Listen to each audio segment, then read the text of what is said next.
Welcome to another Teesnap tutorial. In this tutorial, we will discuss T-sheet overrides and the details surrounding them.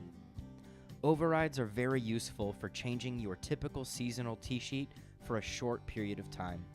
Great examples of this are holiday rates that would fall in the middle of your week.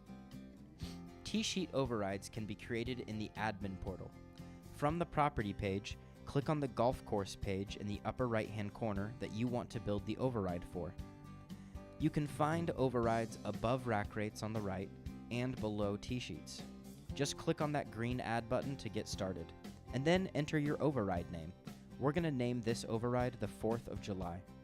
And then set your override dates.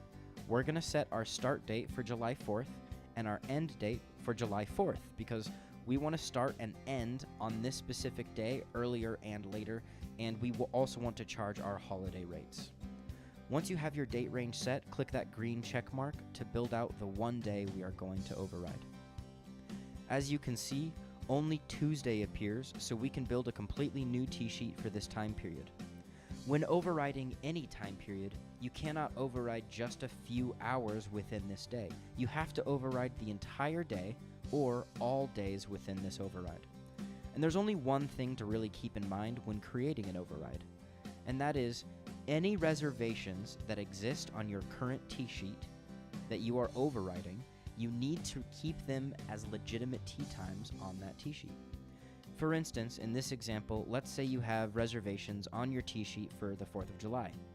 If you have 7-minute intervals set on your T-sheet and they start at 7:30 a.m., but you want the 4th of July to start closer to 7 a.m., you have to make that first tee time either 7:02 a.m. or perhaps 6:55 a.m. so that your 7-minute intervals would end up lining up with 7:30 a.m. If you don't take your existing reservations or tee time intervals into account, you may get an error when trying to publish this override. With all that said though, you can still change your daily interval start and end times, or your rack rates, or both.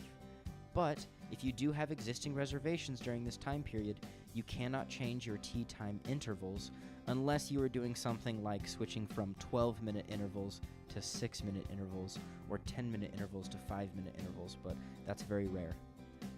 Once you have your whole override built to your specifications, you can hit Publish, and you should be good to go. If you do get an error, it means that you have an existing reservation somewhere in this time period, and that existing reservation would be jeopardized by this override.